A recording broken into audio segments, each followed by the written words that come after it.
Ahora hablaremos de la glucólisis y la fermentación. En anteriores temas hemos hablado de la bioenergética. Se recordarán ustedes que uno de los elementos que hemos hablado energético o moneda energética es el ATP. Hoy veremos cómo se produce una parte, el ATP, y veremos la glucólisis, cómo se procesa la glucosa hasta llegar al resultado final de 2 piruvatos. Recordemos que la glucosa tiene 6 carbonos y los piruvatos van a tener 3 cada uno. La fermentación, veremos de que la glucólisis puede tener alguna alternativa dependiendo o ruta dependiendo de si está en unas condiciones aeróbicas, o sea que hay presencia de oxígeno, o anaeróbico, si hay ausencia del mismo. Veremos esto en las siguientes diapositivas. La digestión de los glucósidos, o sea, de todos los carbohidratos de nuestra dieta, nosotros sabemos de que al ingerirlos, pues no están en monómeros, o sea, en glucosa. Recordar que la glucosa es monómero. El almidón, por ejemplo, que es una fuente energética almacenada en muchos alimentos que nosotros consumimos, está en polímero. Entonces, recordarán ustedes también que las enzimas que están en nuestra saliva ayudan al proceso de la degradación rápidamente. También recordarán ustedes lo que es el anabolismo y catabolismo. Recordar que anabolismo es formar polímeros, catabolismo es degradar los mismos. Entonces, en nuestro sistema digestivo, nosotros ingresamos todos estos polímeros de carbohidrato y en nuestro sistema digestivo va a haber un proceso en el cual vamos a llegar hasta obtener nuestra principal fuente de energía inmediata, que es la glucosa. Los principales transportadores de glucosa, aquí vamos a repasar un poquito lo que es la difusión facilitada. Recordarán que no consume ATP ni energía y que va a favor del gradiente de concentración. Todas estas son los transportadores, ¿cómo se le denominan? Las proteínas transportadoras de glucosa. Y están según la ubicación. Si ustedes observan esta diapositiva, GLUT1 está en membranas como eritrocito y cerebro, GLUT2 en el hígado, GLUT3 en el cerebro y 4 adipocitos, músculos. Y ustedes van a observar acá que son dependientes de insulina. Hemos hablado anteriormente que la insulina es un primer mensajero, una hormona que le indica a las células cuándo ingresar glucosa a las mismas. Y el GLUT5, que aquí es otro tipo de transporte que hemos ya oído, que es un transporte activo secundario, porque vamos a ver que se asocia el sodio y la glucosa para ingresarlo al nivel del intestino.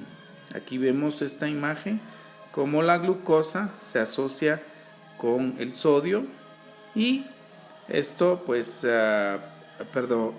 esto lo que hace es ingresar finalmente a la célula y la célula después por otro tipo de transporte ingresa al torrente sanguíneo.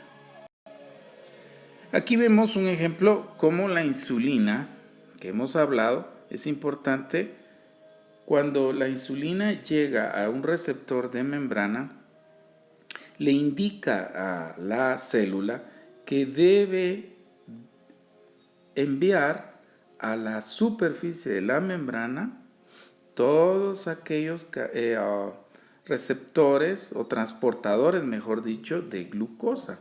Aquí vemos cómo va llegando a la superficie y está aquí disponible para que la glucosa vaya ingresando. Cuando pasa el periodo ya de producción de la insulina y ya no hay niveles de insulina, entonces estos receptores de superficie o transportadores de superficie regresan y la célula ya no consume. El problema en los diabéticos que le llamamos insulino dependientes son aquellos que no llega la insulina y no le da la orden a la célula. Esa es la que le llamamos diabetes tipo 1. La importancia de la glucosa, pues ya hemos mencionado, principal combustible para nosotros, rica energía y rápida. Nosotros veremos que la glucólisis es una oxidación de la glucosa hasta llegar a CO2 y agua. Aquí hay una fórmula que ustedes pueden observar de la reacción final.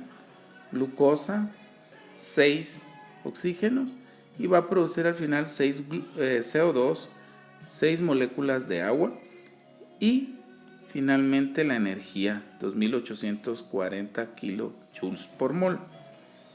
Se almacena como polímeros de alto peso molecular, es decir, en glucógeno. Esto en el hígado o en otras áreas muy importantes como el músculo.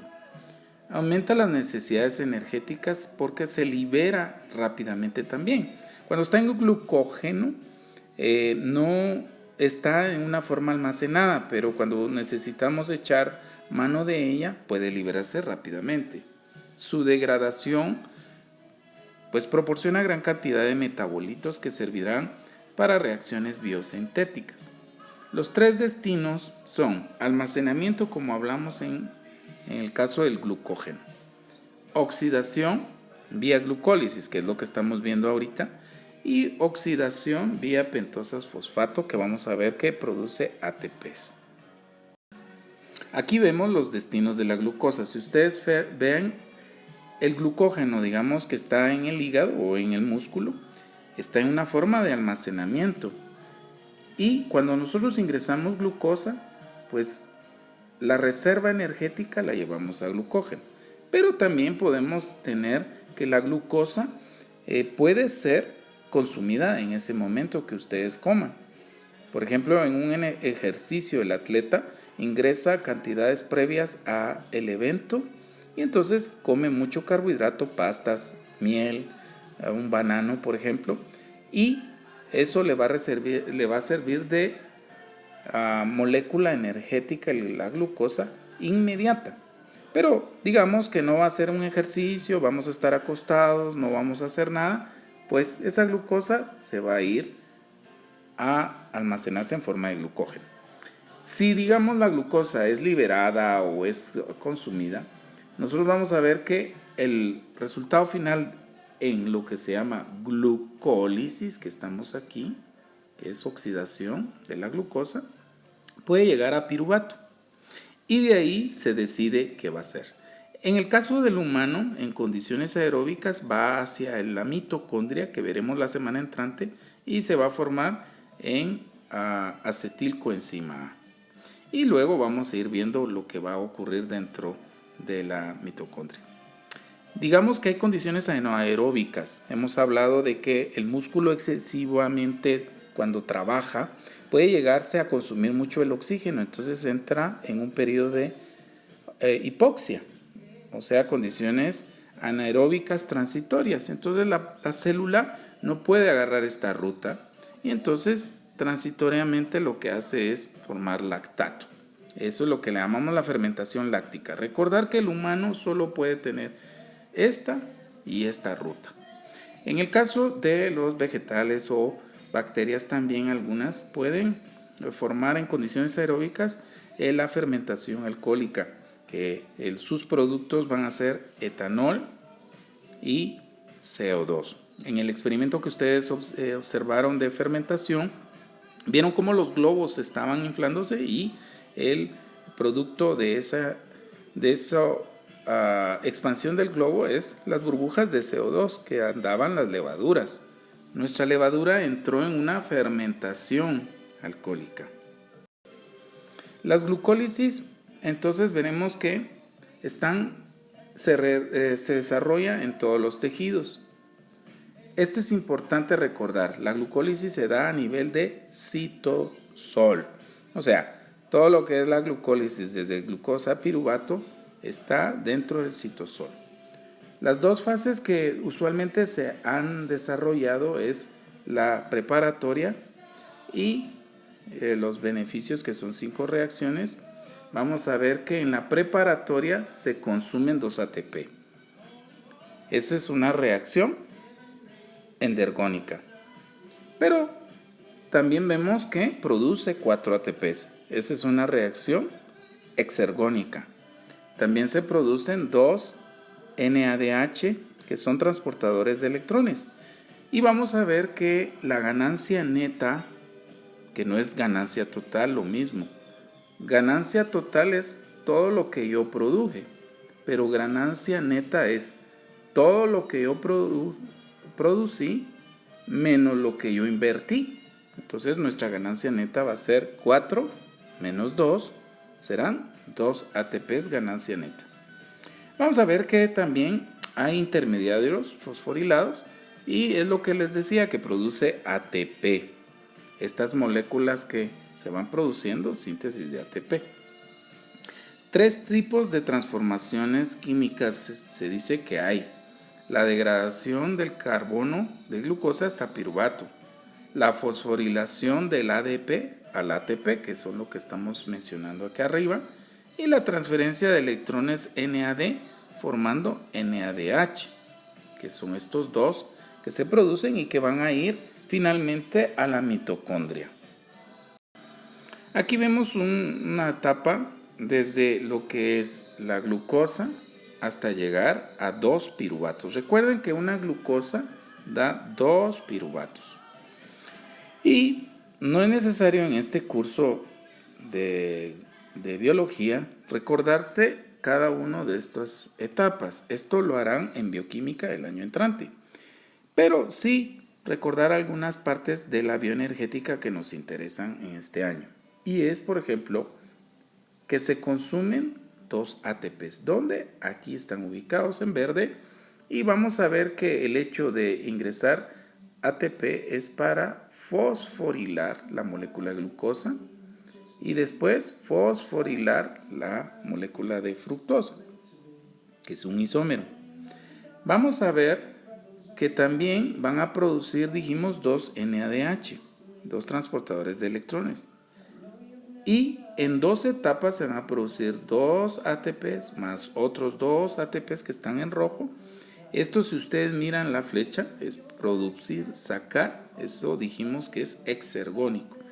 Consumir es endergónico.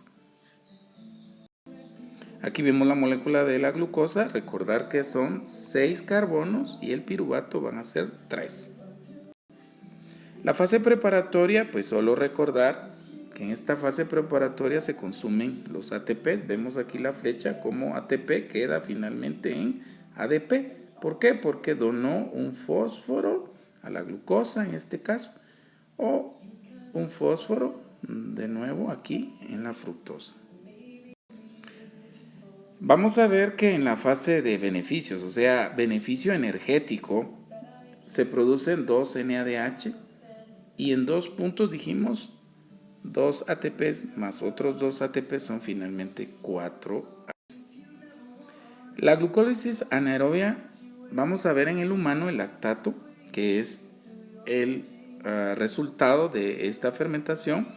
Los músculos están, por ejemplo, excedidos en su trabajo y consumen mucho oxígeno, entonces entra al esfuerzo, al estrés muscular anaerobio, y entonces vemos que la glucosa ya no sigue la ruta que vamos a ver la semana entrante, sino que una fermentación láctica. Los resultados van a ser 2 lactatos, y recordar que esto es una reacción reversible, es decir, del lactato en condiciones aeróbicas puede volver a piruvato y seguir la ruta. Los beneficios es que acá es una manera antes de recobrar la oxigenación. Si ustedes miran acá, dona el NADH hidrógeno y queda el resultado NAD, NAD2 moléculas. La fermentación láctica es un circuito cerrado. Nosotros vemos que la glucosa pasa a piruvato, lactato, pero es transitorio, hemos dicho. Ustedes pueden observar que se le ha dado en algunas bacterias el uso del lactato y esta fermentación láctica con lo que es el yogur. La producción de pues someten a las bacterias con la leche a un proceso de fermentación láctica. Finalmente, la fermentación alcohólica, vemos de que algunos, por ejemplo la levadura o algunas bacterias, van a producir etanol al final. Pero también en el proceso vamos a observar que liberan CO2, las burbujas de CO2. Las levaduras están en el pan, en la cerveza, por ejemplo, como productos comerciales. Este es un proceso que no es reversible. Muchas gracias. Veremos la otra semana la continuación de los productos del piruvato cuando se van hacia la mitocondria. Gracias.